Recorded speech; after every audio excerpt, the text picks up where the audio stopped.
Maaga pa sa opisina, pero ramdam na ni Elena ang pagbabago. Hindi na ito yung katahimikang may takot, ito na yung katahimikang may desisyon. Habang naglalakad siya sa work floor, hindi na umiwas ang mga mata.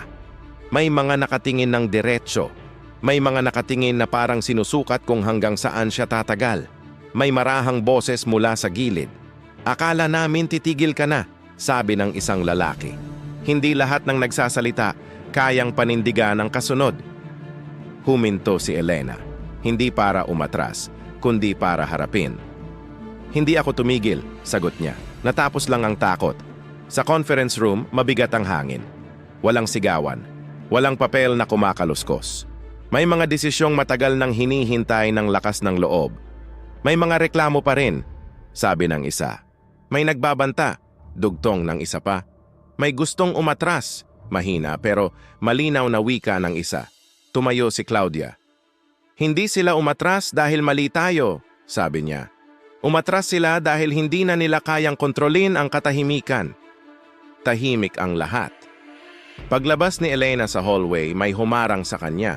Isang babaeng matagal na niyang kilala. Hindi galit ang muka. Mayabang. "Akala mo matapang ka na?" sabi niya. "Sa mundong to, ang tahimik ang unang nauubos." Isang biglang tulak sa balikat ni Elena. Sapat para mapaatras siya ng kalahating hakbang. Sapat para makita ng lahat. Tahimik si Elena. Tumayo siya ng tuwid. "Kung mauubos ako dahil nagsabi ng totoo," sagot niya, kalmado.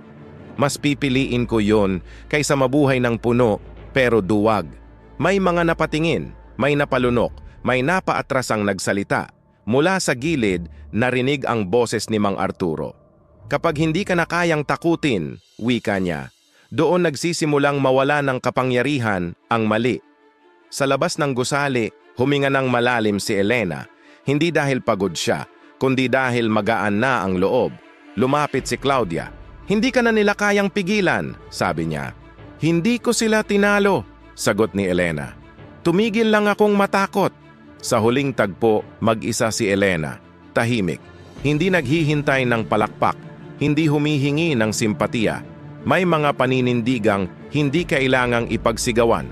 Kapag malinaw na sa sarili, kusa nang humihina ang paninindak. May mga laban na hindi sinusukat sa lakas ng sigaw o dami ng kakampi. Minsan, sapat na ang manatiling nakatayo kapag gusto ka na nilang paupuin. Kawikaan 28:1, ang masama ay tumatakas kahit walang humahabol, ngunit ang matuwid ay matapang na parang leon. Isulat sa comments ang salitang ka-smart. I-share ito sa taong piniling tumayo kahit mag-isa. At abangan ang susunod na episode ng Sa Likod ng Dura at Dugo. Gusto mo bang makasave sa binibili mo? Bumisita sa Smart Save to Shop. Link nasa comment section. Kung nagustuhan mo ang video, mag-like, comment, at share. Malaking tulong ito sa amin. Sundan mo rin kami para updated sa bagong videos. Forever bless. God bless. Ingat lagi.